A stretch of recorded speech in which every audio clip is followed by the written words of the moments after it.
हम लोग class 11th में सम्मिश्र संख्या वाला पार्ट पढ़ रहे हैं और आप देखेंगे सम्मिश्र संख्याओं की जरूरत हमें क्यों पड़ी। हम लोग ने कक्षा 10 में जब पढ़े होते हैं तो उसमें हमने एक अचर, एक वेरिएबल वाले और दो वेरिएबल वाली रैखिक समीकरणें हल करनी पड़ी होती हैं।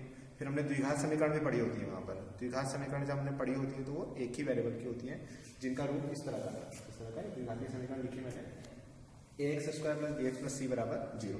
फिर आप इसको हल करते थे।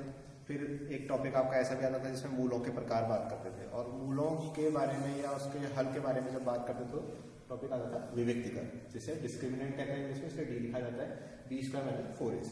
वहाँ पे डिस्कस करते थे कि जब b² - 4ac का मान धनात्मक है तो मूल वास्तविक होंगे, b² - 4ac = 0 है तो मूल वास्तविक होंगे तथा समान होंगे। लेकिन जब ठीक तो b² - 4ac जब हम लिखते थे ग्रेटर देन 0 मीन्स वो धनात्मक संख्या आती तो हम कहते थे मूल वास्तविक वो अलग अलग होंगे, ऐसा करते थे, अलग अलग होंगे। फिर उसके बाद 0 आ जाता था तब भी हम कहते थे मूल वास्तविक, लेकिन उस समय अलग अलग नहीं, उस समय क्या हो जाएंगे, समान, वो समान समान। लेकिन जब b² - 4ac का मान लेस देन 0 का मतलब ऋणात्मक संख्या है, ऋणात्मक संख्या है तो हम कहते हैं मूल वास्तविक नहीं होंगे। यही सब आगे बढ़ते हैं। मूल अगर वास्तविक नहीं होंगे तो अब उससे हम क्या परिभाषित करेंगे, तो उसी को परिभाषित करने के बाद देखिए इस तरह की बात कही गई।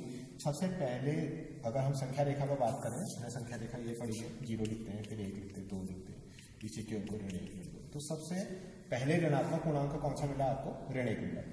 तो क्या किसी संख्या का वर्ग, माना कोई संख्या x, क्या किसी संख्या का वर्ग ऋण 1 हो सकता है? तो आप कहोगे नहीं हो सकता। यही चीज तो यहाँ अटकी है। जब पूरा हल करते हैं तो ये चीज रूट में आती है, ऋणात्मक आती है। तो x² = ऋण 1 नहीं हो सकता कहीं पर। तो x बराबर कितना लिखता है, लिखता तो √(-1) लिखता। इसी √(-1) को उसने क्या करा, काल्पनिक है, इमेजनरी है, इसलिए किससे डिफाइन कर दिया, i मान लिया उसको। अगर उसको i मान लिया तो क्या कह दिया उसको, नाम जो बोला गया वो i तो हम वैसे बोल देते हैं लेकिन आयोटा बोल देते हैं। ठीक हो गया। तो आप समझ गए कॉम्प्लेक्स नंबर की स्टार्टिंग कहाँ से हो रही है, जब हमारे पास द्विघात समीकरण के मूल ऋणात्मक आए। या ऐसे सोचिए किसी भी संख्या का वर्ग हम निकालते थे तो वो हमेशा धनात्मक आता था, लेकिन अगर किसी संख्या का वर्ग ऋणात्मक संख्या आ रही है, इसका मतलब वहां से हमारे पास कौन से नंबर शुरू हो जाएंगे, सम्मिश्र संख्याएं, काल्पनिक संख्याएं कह सकते हैं। तरह से तो x बराबर इस तरह से √(-1) को i डिफाइन करेंगे। कहीं पर √(-1) आएगा तो उसको आप i लिखोगे, लेकिन i की जगह पर कभी √(-1) आप खुद से वैल्यू नहीं पुट करोगे। तो यहीं से हमारे पास क्या निकल आता है, अगर मैं वर्ग करूंगा तो i वर्ग का मान कितना आ जाएगा, ऋण 1 आ जाएगा। i³ करूंगा तो कितना आ जाएगा, i³ का आप समझ लीजिए i² आ चुका है, इंटू i और करेंगे, बन गया ना i³। तो i² की वैल्यू ऋण 1 है, ऋण 1 को i से गुणा करेंगे तो कितना बना, ऋण 1। तो ये i³ का मान याद कर लेंगे आप इसको। ऐसे i⁴ निकालेंगे तो उसको आप क्या सोच सकते हो, i वर्ग 2 बार लिख दीजिए, या i वर्ग का होल वर्ग कर लीजिए। i वर्ग की वैल्यू ऋण 1 है, ऋण 1 को ऋण 1 से गुणा कर लीजिए तो कितना बन गया। इतनी बातें आपने याद कर लेंगे। क्या चीज़ें, क्या नोट रखना है आपने, कि कभी √(-1) आएगा तो उसमें आपने उसको i पर लिखना है, ऐसे याद नहीं करना है। i वर्ग आएगा तो उसका मान आपने ऋण 1 लिखना है। i की घात 3 आएगा तो उसका मान आपने ऋण i लिखना है, निकाल के दिखा दिया क्यों होता है। i की घात 4 आएगा तो उसका मान आपने 1 लिखना है। अब इससे बड़े आएंगे, 4, 5, 6, 7, 39, 38, कुछ भी आ सकता है आपके पास, 243, 3000 कुछ करके भी आ सकता है। उनके लिए कैलकुलेट करने के लिए आप सीधे सीधे इस चीज़ को याद करिए, अगर वो 4 के गुणज में है, जो घात है i की, अगर वो 4 के गुणज में है तो उसका मान 1 आएगा।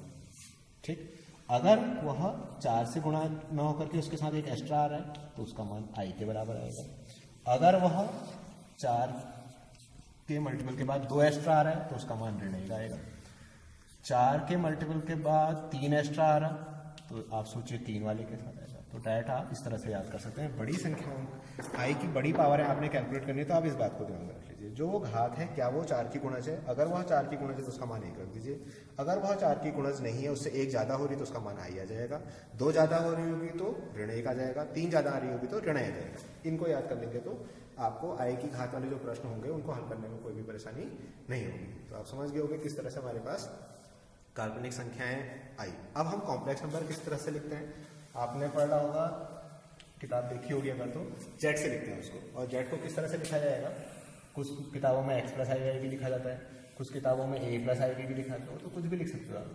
अब आप समझिए ये जो a और b ये दोनों ही वास्तविक संख्या, a और b, या यहाँ के हिसाब से x और y दोनों ही क्या है, वास्तविक संख्या है। लेकिन आई लगने से, आई कब लगेगा कहाँ वो समझा दिया है आपको, लेकिन आई लग गया तो इसको हम लोग क्या कहते हैं, इस संख्या को सम्मिश्र संख्या, चाहे इसको कहें चाहे इसको कहें। तो सम्मिश्र संख्या का ये दो पार्ट है, ये इसका वास्तविक पार्ट है और ये इसका काल्पनिक हिस्सा है।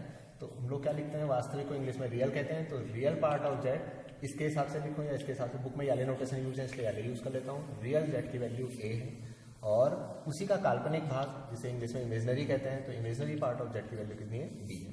ठीक, अब इसको उदाहरण में समझिए। अगर मैंने एक उदाहरण लिखा, मैंने लिखा 2 - 3i, तो आप समझिए इसका रियल पार्ट, इसको जेड लिखा, रियल जेड की वैल्यू कितनी है इसकी 2 है और इमेजनरी जेड की वैल्यू कितनी है, काल्पनिक हिस्सा कितना है, आई के साथ जो लिखा है वो इमेजनरी पार्ट है, काल्पनिक है, और जो बिना आई के लिखा है वो क्या है, उसका वास्तविक हिस्सा है। तो ये आपका कॉम्प्लेक्स नंबर इस तरह से आए और इस तरह से आप समझोगे कि कॉम्प्लेक्स नंबर को हमने क्या लिखना है और आई की घात समझो।